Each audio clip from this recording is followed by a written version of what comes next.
오늘부터 몇 차례에 걸쳐서 신론, 즉 하나님에 대해서 연구하고자 합니다.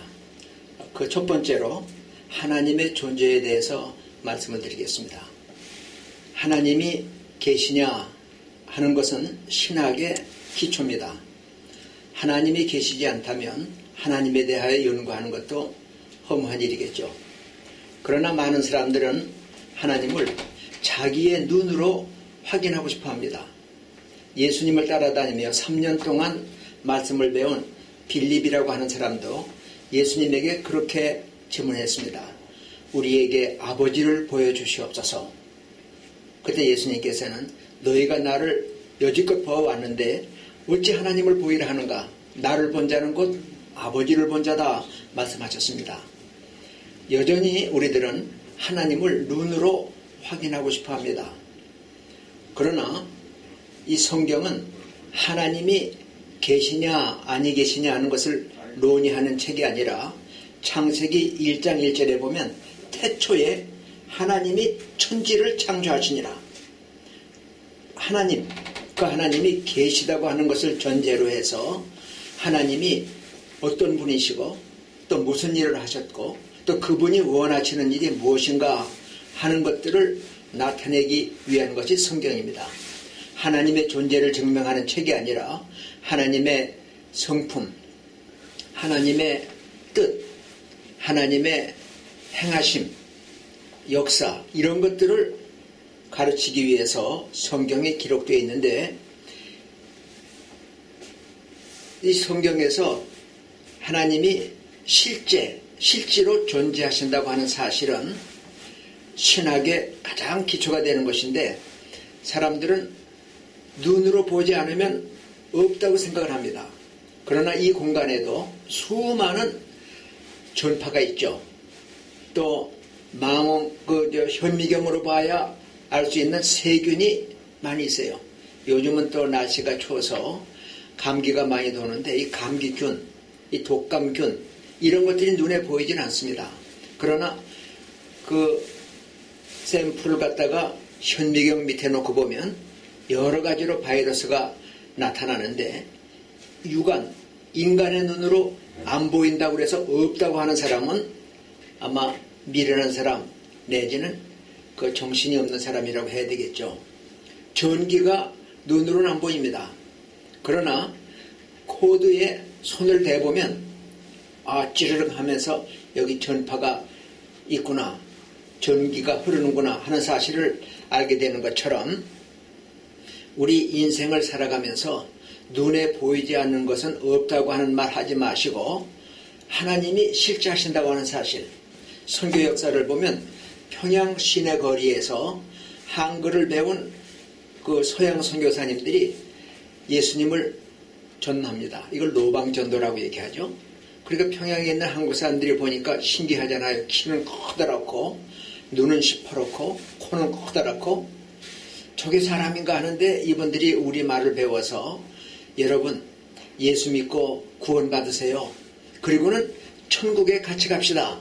사람들이 쭉 둘러서 보고 있는데 그 평양의 깡패고 건달 같은 사람이 뭐 하나 하고 지나가다 보니까 사람들이 삥 둘러서 있어요. 그 선교사가 외국 사람이 천국에 대한 얘기하는 걸 듣고 이 사람이 박수를 치며 껄껄 웃고 여보 정신없는 소리 하지 마라. 천국 봤어? 당신 천국 가봤어? 그러니까 둘러서서 얘기를 듣던 사람들도 다 깔깔 웃으면서 박수를 쳐요. 선교사님이 잠깐 생각을 합니다. 여기서 물러나 버리면 앞으로 전도할 수가 없겠고 뭐라고 대답하면 좋을까 하다가 뻔히 생각이 나서 그 불량한 사람을 지칭하면서 이 사람 정신없는 소리 하고 있네. 그러니까 이 깡패가 딱 그 정색을 하면서 아니 내가 정신없다 그러면 미쳤다는 얘기요? 그러니까 아니 내가 미쳤다는 얘기는 안 했다고. 당신 정신없는 소리 한다고 내가 얘기했다 하니까 아니 그러면 그게 그 말 아니냐? 내가 정신이 없다니 무슨 소리야? 그랬더니 선교사가 하는 말이 당신 정신이 있으면 정신 좀 보여봐라. 그럼 내가 당신 정신이 있는 줄 알겠다. 가만히 생각하니까 보일 방법이 없잖아요. 뒤통수를 긁으며 물러가니까 둘러있는 사람들이 또 박수를 치며 웃었다고 그래요. 눈으로 보이는 것만 존재한다고 생각하는 것은 미련한 사람입니다. 정신이 없는 사람, 미친 사람의 이야기일지 모릅니다. 세균이, 공기가, 전파가 있는 것처럼, 그러나 눈에 안 보이는 것처럼 하나님이 계시는데, 빌립이 인간의 눈으로 하나님을 보자고 그럴 때 예수님은 마태복음 5장 8절에서 그렇게 말씀하셨습니다. 마음이 청결한 자는 복이 있나니 저희가 하나님을 볼 것이며, 하나님은 마음의 눈, 심 안으로, 영 안으로 하나님을 뵙는 겁니다. 또 요한일서 4장 7절에 보면 사랑하는 자는 하나님께로 나서 하나님을 알고 그랬습니다. 하나님의 사랑을 체험하고 그 사랑을 실천하는 사람은 하나님을 알게 됩니다. 시편 19편 1절에 보면 시인이 그런 노래를 합니다. 하늘이 하나님의 영광을 선포하고 궁창이 그 손으로 하시는 것을 나타내는도다 그랬어요. 자연을 통해서 하나님을 알게 됩니다. 마음의 눈으로 하나님을 알게 됩니다.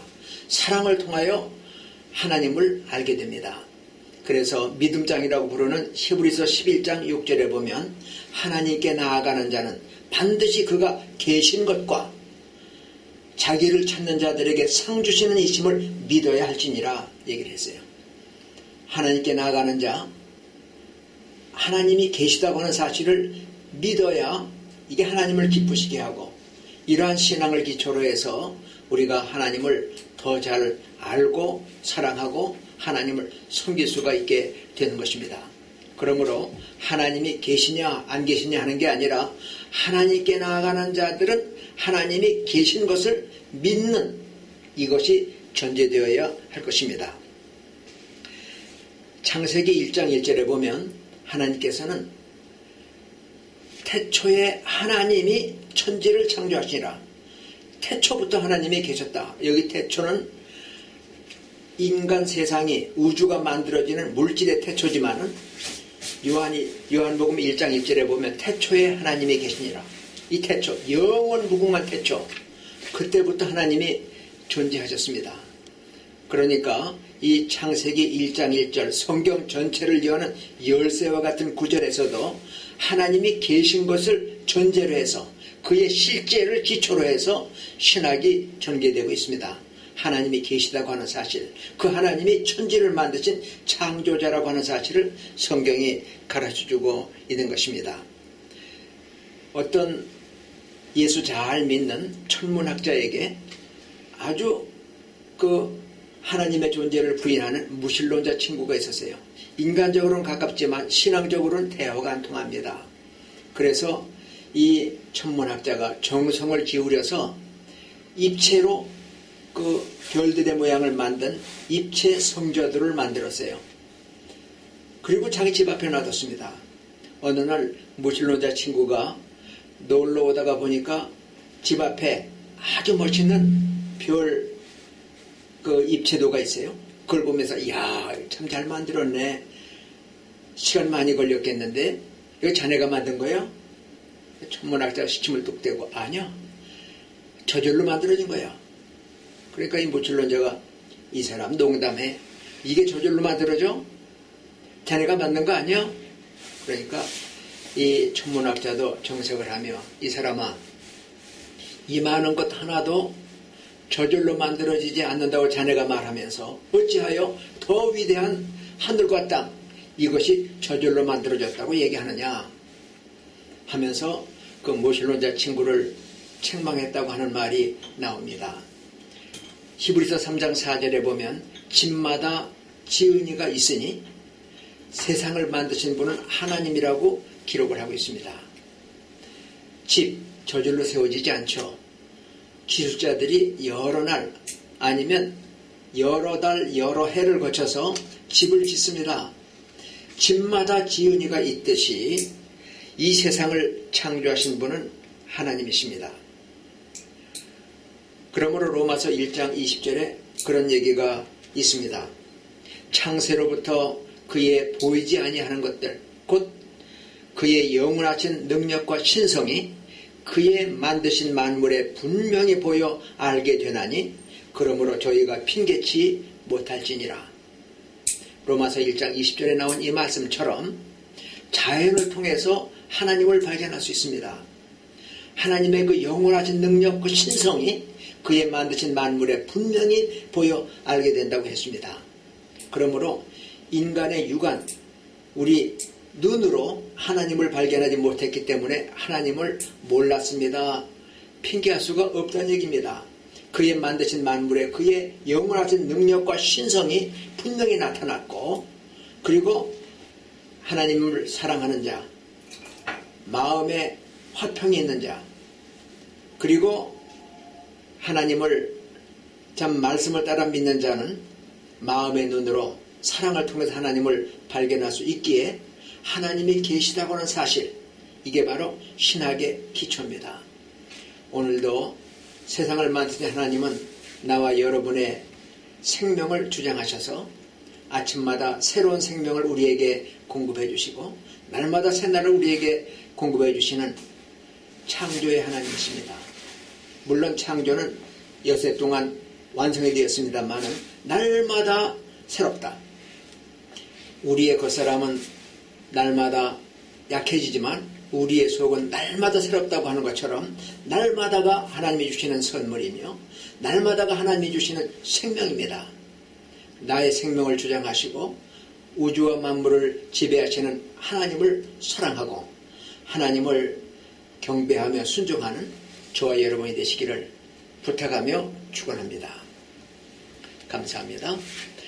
둘째로 하나님의 이름에 대해서 살펴보겠습니다. 사람 사이에 처음 만나서는 자기 이름을 소개하죠. 안녕하십니까? 전 누구입니다. 그리고 서로 이름을 소개하는데 이거를 어려운 말로는 통성명이라고 그러죠. 이걸 듣고 나서 잊어버리지 말라고 종이에다가 자기 이름, 주소, 또 전화번호, 그리고 자기의 무슨 직책이 있으면 직책까지 써서 어떤 사람은 헷갈리지 말라고 사진까지 그 종이에다가 찍어서 이렇게 걷는 경우가 있어요. 명함이라고 그러죠. 이렇게 해서 서로 잘 알고 사귀게 되는 것은 인간관계에 있어서 굉장히 중요합니다. 데일 카네기라고 하는 그 철학자가 유명한 그 경영학자이기도 한데 이분이 그런 말을 했습니다. 여러분이 세상에서 성공하기를 원한다면 당신이 만난 사람의 이름과 언제 만났는지를 잘 기억하라. 이것이 성공의 첫걸음이라 얘기를 했습니다. 제가 친구가 서울에 있다가 회사의 발령 때문에 대전으로 이사가서 대전에 있는 어느 교회를 출석했어요. 근데 그분이 교통사고를 당했다는 이야기를 듣고 대전에 가서 그분을 문병했더니 거기 병원에 같이 왔던 여전사님이 제가 있었던 서울의 교회에 그 집사였거든요. 지금은 전도사가 돼서 이 장로님이 나가는 교회에 그 건축을 하고 있는데 한번 가보지 않겠냐고, 그 목사님을 만나지 않겠냐고 그래서 제가 목사님도 뵐 겸 또 그 전도사님이 심호하는 교회도 볼 겸 갔더니 크게 교회당을 짓고 있더라고요. 그 목사님이 안 계시니까 사무실에 앉아있으라고 그러고, 그리고 목사님을 모셔왔어요. 작업복 차림에 공사 현장에서 일하시다가 들어오셨더니 반가운 낯으로 제 이름을 불러요. 아이고, 아무개 목사님. 아마 전도사님이 부르러 갔으니까 내 이름을 댔겠지, 그렇게만 생각을 했어요. 그러더니 책상에 앉으셔서 서랍을 열고 거기서 뭐 신문 오려놓은 걸 이렇게 보여주세요. 저보고 하는 말이, 목사님 한국에 오셨다고 그러는, 또 신학교에 책임을 맡아 오셨다고 하는 기사가 신문에 난 걸 보고 너무 반가워서 제가 오려놨었어요. 그걸 보여주는 거예요. 제가 간다는 예고도 안 했고 또 그분하고 통화도 안 했, 그때였지만은 제 이름을 기억할 뿐만 아니라 저에 대한 기사까지 오려놓은 걸 보고 얼마나 참 감동이 되고 그분에 대해서 야, 참 한 사람 한 사람을 이렇게 친밀하게 기억하고 있구나. 우리 예수님께서도 자신을 선한 목자라고 말씀하시며 내가 내 양을 아는 것이 내가 아버지를 알고 아버지가 나를 아시는 것 같다. 내가 내 양의 이름을 하나하나 불러 이끌어내면 양이 내 음성을 아는 거로 따라온다. 얼마나 아름다운 얘기예요. 예수님이 우리 이름 하나하나를 아시고 우리가 예수님이 하나님을 아는 것처럼 예수님을 알 수 있다 그러면 얼마나 복된 일입니까? 이와 같이 하나님께서도 인간에게 다가오시며 당신의 이름을 알려주십니다. 창세기 1장 1절에서는 엘로힘이라고 나옵니다. 태초에 하나님이 천지를 창조하시는 날 하나님이란 말이 엘로힘이란 말입니다. 이 엘로힘이라고 하는 말은 히브리 말에서 강하다, 능력이 있다 하는 어원으로부터 출발해서 엘로힘은 강한 자, 통치자, 능력이 있는 자 이런 말입니다. 또 앞으로 나가는 자 그런 의미입니다. 그래서 창세기 1장 1절에 하나님은 능력을 가지고 온 우주를 창조하실 뿐만 아니라 통치하시는 분이라고 하는 그러한 의미를 지닌 엘로힘, 하나님의 이름은 그냥 기억해두고 있어야 될 그런 명칭만이 아니라 이름 안에 숨어있는 심오한 뜻이 있어요. 엘로힘이라고 하는 말, 능력자 또는 그 통치자 이런 의미로서 창조주 하나님을 설명하기에 아주 적당한 말입니다. 또한 하나님께서는 자기 자신을 모세에게 여호와라고 알려주셨습니다. 또는 야훼라고도 부르는데 모세가 하나님의 부름을 받았을 때 하나님을 향해서 물었습니다. 하나님께서 날 보고 애굽에 가서 내 백성을 이끌어내라고 말씀하셨는데 내가 내 동족에게 가서 누가 나를 보냈다고 얘기할까요? 하고 물으니까 나는 스스로 있는 자다 그랬어요. I am that I am. 그 말은 바로 나는 나다.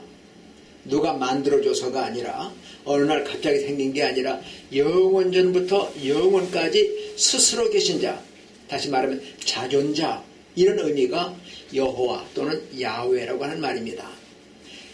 자기의 백성 이스라엘을 향해서 변함없는 사랑을 가지고 돌봐주시는 분, 스스로 계신 분, 영원부터 영원까지 계신 분. 그래서 신약에 와서는 알파와 오메가라고도 나타내고 이 과거에도 계셨고 이제도 계시고 장차 오실 분이다 또는 처음과 나중이다 이런 말로도 표현을 하고 있습니다. 여호와라고 하는 말은 변함이 없으신 영원하신 분이라고 하는 사실을 나타내고 있습니다. 유대인들은 히브리인들은 이 여호와라고 하는 이름에 붙여서 특히 예언서 같은 데 보면 많은 말로 하나님을 소개하고 있습니다. 그래서 우리가 잘 아는 대로 여호와 이레 하는 말은 하나님께서 준비하신다 이런 말이고 여호와 로이라고 하는 말은 여호와는 나의 목자시다 하는 말이고 우리가 또 잘 아는 여호와 라파라고 하는 말은 하나님은 치료하시는 분이다 하는 말이고 또 여호와 삼마 하나님이 여기 계시다 또 여호와 니시 여호와는 나의 깃발 뭐 이런 등등 복합적인 명칭으로 여호와라고 하는 말을 사용하기도 합니다. 또는 하나님을 아도나이라고도 부릅니다. 이 아도나이라고 하는 말은 주라고 하는 말인데 주인이라고 하는 말인데 이 말은 보통 명사로 쓰일 때는 아내가 자기 남편을 부를 때 아도나이 주인이라고 부릅니다. 창세기 18장 12절에 보면 사라가 아브라함을 주라 불렀다 얘기했습니다. 베드로전서 3장 6절에도 같은 이야기가 나오죠. 순종하고 의지하는 상대로서 아내가 남편을 부를 때 주라고 부릅니다. 우리 한국에서도 부인들이 자기 남편을 부를 때 우리 주인 양반이 그렇게 얘기하잖아요. 의지하는 대상, 사랑하는 대상, 존경하는 대상을 얘기할 때 아도나이라고 얘기합니다. 또 이 아도나이라고 하는 말은, 주라고 하는 말은 종이 자기의 상전을 일컬을 때 아도나이, 주인이여라고 얘기를 합니다. 그리고 성경적으로는 신자들이 하나님을 부를 때에 주라고 부릅니다. 그래서 주 하나님, 주 여호와 이런 말을 쓰죠. 재밌는 말로 어떤 분이 그런 얘기를 해요. 하나님은 나하고 종씨다 그래. 그럼 무슨 소리야? 그랬더니 내가 바로 주 아무개 목사거든? 그래요. 왜? 그랬더니 우리가 하나님을 부를 때 주 하나님 그렇게 부르잖아. 주 여호와 부르잖아. 하나님은 주시야라고 얘기를 해요. 농담입니다. 주라고 하는 말은 주인이라고 하는 의미예요. 그리고 예수님께서 하나님에 대해서 말씀하실 때 아버지라고 말씀을 하셨습니다. 제자들이 예수님에게 기도를 가르쳐 주십시오라고 얘기할 때 마태복음 6장에서 너희는 이렇게 기도하라 말씀하시며 하늘에 계신 우리 아버지여, 하나님을 아버지라고 부르라고 얘기했습니다. 그래서 우리는 아버지 하나님, 주 하나님 하면서 하나님을 아버지라고 불러요. 그것도 나의 하나님만이 아니라, 나의 아버지만이 아니라 예수님이 가르쳐 주신 주 기도문대로 하늘에 계신 우리 아버지여 할 때 우리 하나님을 아버지라고 부르는 우리 신자들은 모두가 다 형제요 자매입니다. 하나님의 자녀들이기 때문입니다.